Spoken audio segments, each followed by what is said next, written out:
Hello, good people, and welcome back to my channel. I look a hot mess, but it's okay. I took a shower and I washed my hair and I put product in it, and as y'all see, the curls and stuff that are forming, they're trying to work their way down and dry. So, excuse the hair. I am really trying to get caught up. Um, After this video, I will be caught up. So this is Real Housewives of Salt Lake City, Season 2, Episode 4, Friendship Roulette. Now, before I get started, please like, comment, subscribe, hit the notification bell, and hit the share button to let other people see these videos as well. Um, let's go ahead and hop into this review. I want to be honest with you all. As y'all see, I'm moving, so we don't even have furniture back here anymore. But anyway, Jen was doing a lot in the beginning. I'm going to tell you this. One thing I don't do a lot of is all that hollering. I've done it before when I was younger, but she really hollers a lot. And I'm gonna go ahead and go into a little side tip now. I believe Jen was conditioned to think that her screaming is appropriate behavior to get what she wants. Tell you what I mean. So we have what we call fixed interval, fixed ratio. Is it fixed interval? Fixed interval, fixed ratio. Darn, is it interval? Yeah, then variable interval and variable ratio, sorry. And that's how you teach behavior. So fixed interval, for instance, this is when you talk about reinforcers. So reinforcers could be attention, money, gifts, stuff like that. Fixed interval is you giving them the whatever, let's say attention, right? You give them attention after a specific time has passed every single time. So you would say every 5 minutes when you don't pout, I'm going to give you a hug, for instance, like attention, whatever. So every 5 minutes that person don't pout, every 5 minutes you'll give a hug. Then 5 minutes more pass by, you'll give a hug. Then 5 more minutes you'll give a hug. But see, the issue with that is satiation. At some point, that reinforcer is no longer going to have value because it's happening all the time. Then you have fixed ratio. That's off behavior. So every time you do emit this particular behavior, I'm going to give you the reinforcer. Then you have variable interval, which is at different times, I give you the reinforcer. So I give it to you in 5 minutes. Next time it'll be after 10 minutes to give it to you. Then 7 minutes, give it to you. Then 20 minutes, give it to you. Right? It changes. And then you have variable ratio, which is the number of behaviors change. So you don't pout today, I give you a hug. You don't pout tomorrow, I don't worry about giving you a hug. You pout the next day, I don't give you a hug. You don't pout again, I give you a hug, right? So it kind of changes, the behavior changes. I think Jen was reinforced on a variable ratio because the behavior is that screaming, that hollering, that screaming. And I believe that the way that it usually works is the behavior increases first before it decreases. And I believe people, whoever was raising Jen or her husband, whoever, they could not tolerate when she would kick it up a notch. So they would give her the reinforcer to calm her down, which is usually probably attention. So she's doing all that hollering. I ain't gonna lie. She did too much hollering for me. I could barely hear what was being said. There was just so much going on. Meredith, look, I get her gripe. I ain't gonna say the gripe. I understand that you don't want someone liking, retweeting stuff about your son.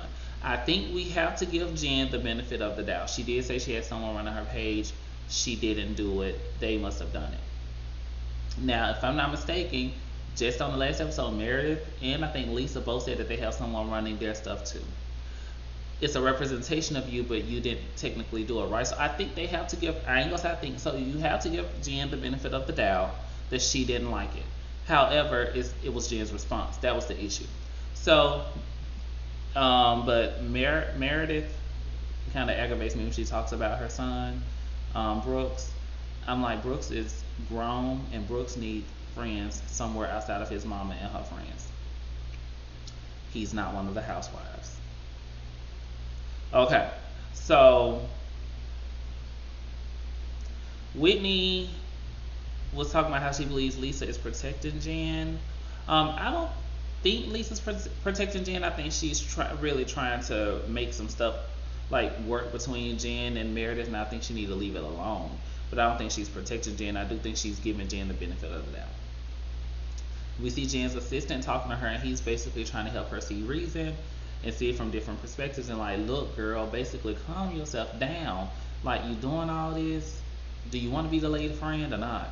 Because I'm at that point. Do you want to be her friend or not? Because if you don't want to be her friend, leave it alone. I wouldn't even care, to be honest. Girl, I'm sorry about your son stuff, whatever. But we see that Jen does go. She apologized to Meredith. She takes accountability and says that she's going to speak to the person who runs her page and let them know that that's not appropriate. And she says that she wants to apologize to Brooks. And I'm like, okay, cool. Girl, great. That's big of you. That's a good thing. Now let's see how long this lasts. And they give a little phony hug. I'm just like, okay, yeah. I wouldn't have hugged her. I would have been like, cool. So, they start doing a little pan thing. They pan one person house, one person house, one person house. So we see Mary struggling cooking eggs. Well, she cooked, I think she was on like French toast, and she was struggling to get egg out of the pan. Girl, if you don't slide that stuff off the pan. Jenny was showing her kids how to fold her boys, and Lisa and her husband was out walking the dogs. Then we see Lisa go to her friend Sanji house, because I know it's a Angie, but it's a something, the other girl. I can't think of her name. They went to her house. And they sat and they was discussing Whitney and Lisa's relationship, and Lisa says that Whitney was mean to her. That's what she's telling the girl, and we find out that Angie, who has a confessional, it's funny, she started out Lisa's friend, then in the same episode she switched over to Whitney's friend. Ain't that some crazy stuff? But whatever. Angie's talking about how she found out that Whitney is her cousin, because they have the same, like, 3 times removed. Not 3 times removed, that's stupid. They have the same great grandfather. Interesting. Excuse me. But Angie and her husband are having this party for In Circle, which is an LGBTQIA plus organization who does a lot of great work. They're hosting this event, and she's basically letting Lisa know. Angie's letting Lisa know that she's having this casino night, and is she okay with Whitney and Heather coming? Lisa says she's fine. I think, you know what, and this is a perfect point. I don't know how many of y'all that's watching this now watch Real Housewives of Potomac, but this is how you do it. This is what Candace should have did with Monique when she invited Charisse. Hey, I just want you to know I invited these people. So it's not no like if and but if they come or not, they've been invited, but I want you to know as a friend that this person is coming. I think that's how you do it. That's how you do that stuff. That was appropriate. But anyway, Angie and Whitney meet up. Again, they say that they're cousins. And we found out that a lot of Whitney was like, you have to do your genealogy as a Mormon, because a lot of them, like, they were not just sleeping together. Oh yeah, everything is just all in the way. Please excuse. But they were sleeping together. But they were they migrated to the same places. Only stuck within the same circle. I'm not gonna speak to culture, but that is true. When you're part of that type of stuff, you have to do your genealogy. You got to know. So we found out that Lisa asked Angie to not acknowledge Whitney as her cousin or like follow her on social media. And we found out later on in the episode that Lisa did say this. Lisa was like, because to her at that point she was like, why are you following someone who's being mean to me, or something like that. We'll get to that in a minute. Yeah. And Whitney says that Angie said that if she wasn't friends with everyone that Lisa didn't want her to be friends with, then she wouldn't have any friends. That's interesting whenever you see that, because that's a territorial type of person, right? What that lets me know is that Lisa is a type of woman who basically always had a lot of attention. I don't know. It's going to be one or two things.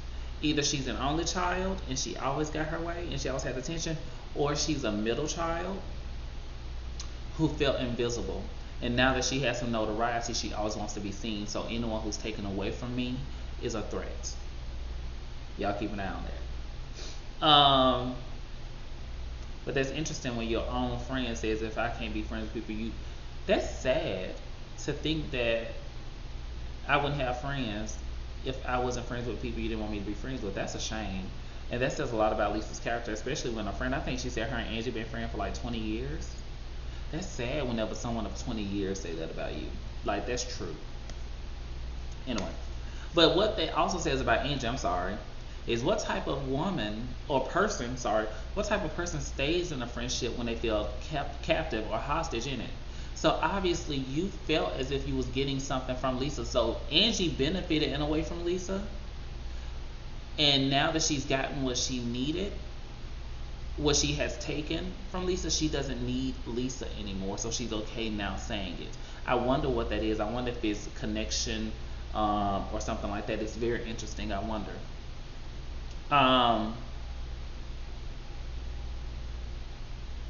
We find out that while Whitney and Angie are talking, that the catering company that Lisa does business with canceled on Angie. So Angie had this catering company that Lisa does business with, a lot of business. And she says 5 hours after she let Lisa know that she and Whitney were friends, they canceled. Now this is what boggles my mind. From my understanding, Lisa already knew before y'all got together at the Sangia, whatever her name is, before y'all got at her house, she already knew that you and Whitney were cool because you said you and Whitney were cousins. So she already knew this. So how is it that you're drawing the correlation that because you told her then that you and Whitney are friends, that she sent the company, or told the company not to work with you? I'm not saying that she didn't do it, but I just think that that's a weak excuse, or a weak correlation. I think that's a very weak correlation. I think more so if you just want to say, I believe she's upset because I invited you and held her, and she decides to get them to cancel on me. I think that would make more sense to me. So they pan in again. We see Whitney getting dressed, Jen getting dressed, Meredith getting dressed. I skipped something. Mary's son was at home. Oh yeah, because Meredith and Mary met. I thought I wrote that down in my notes. I did. I skipped a whole section, y'all. I skipped a whole section. Hold up. So I'm finna backtrack a little bit. We see Mary at home, and she's like cleaning and stuff, and Robert Jr. comes in, and she's trying to have a conversation with him, but he seems like not interested at all. He has not seemed interested a lot. I don't want to pass along a diagnosis. He does seem socially awkward a lot. He's very kind of to himself, isolative. I don't know much about him. I can't say. I would love to see how he is with his friends and socially and stuff like that. But he obviously don't have nothing to really say to his mama right now. But Meredith comes, and she lets us know that she got a vampire facial where they take your blood and basically spin it around and then put it on your face. Mary is like, no go. But they discussed the casino night, and it being Mary's first time seeing Jen, and Mary was basically like, she don't know where she really stands with Jen, or she thought they were okay because Jen apologized, but then a week later she shared the photo. And this is what I'm gonna say. Look, if Jen truly had someone else running her account, if she's not approving what's being posted, she needs to do a better job of managing her stuff, because whoever's doing her stuff is making her look really bad. If that's truly the case. And also, they discussed the apology piece and the casino party, blah, blah, blah. Move on. So now Whitney's getting dressed. We see Jen getting dressed. We see Meredith getting dressed. I just want to tell y'all now, I hated that hot pink on Whitney. I thought it was a hot mess. I think Jenny actually looked the best. But anyway, the casino looked great. The casino night, they did a beautiful job of transforming their formal living space, or their living room, into a casino.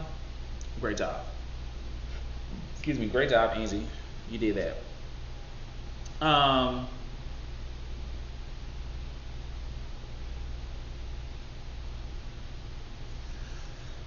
Mary, excuse me, y'all. They're all talking, and Mary was talking to Whitney. And Jen walks through the door, and they literally allowed Jen's presence to run their energy. That's how you know when someone has truly gotten up under your skin. The fact that they walk in a room and your energy is just completely tainted, that's sad. Never let someone take your energy like that, people. It's not good. Um, but Mary's doing a lot right now. I don't know if this is truly Mary, and I don't want to say that in a bad way.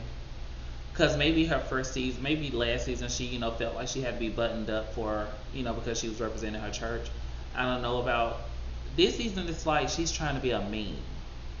Almost like everything she's doing is like she's trying to capture a moment. Like since she got the meme for being asleep at the reunion, it's like she's trying to get a moment with everything she does. And I don't like it. It almost doesn't feel authentic. But again, we just were introduced to these people last season.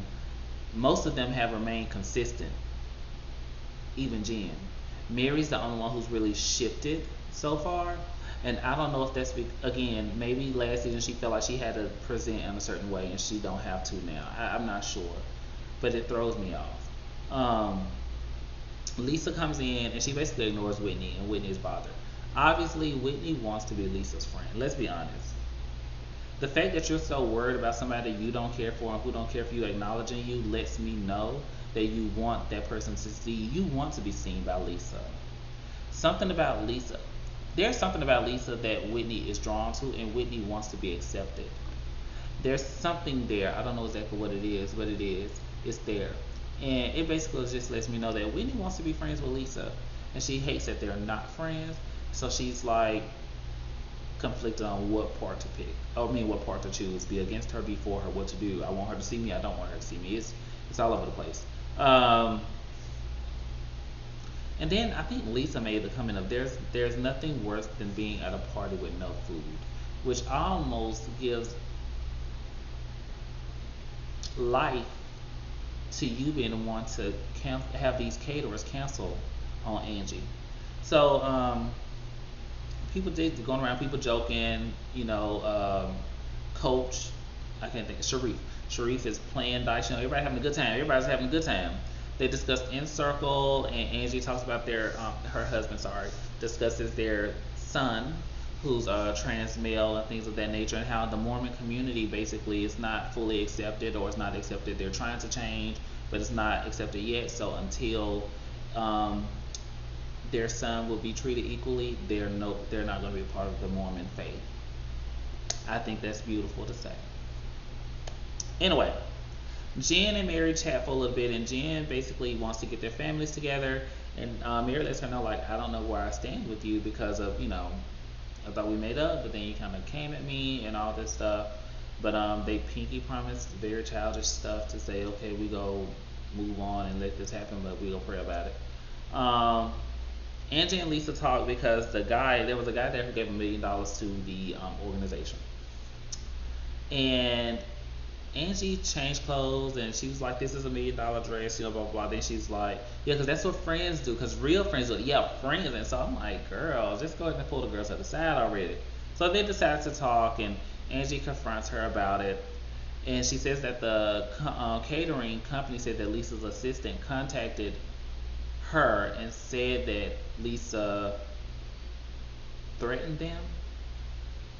Now, I don't know Lisa like that, but again, Lisa, I think she got like a lot of money in liquor, right? In like a liquor business and stuff. So maybe she provides liquor whenever they do catering. I don't know. But my thing is just like, is Lisa the only person y'all could work with? Or do Lisa really got that much pull? Because if Lisa got that much pull, then she a bad chick. You know what I'm saying? But, yeah.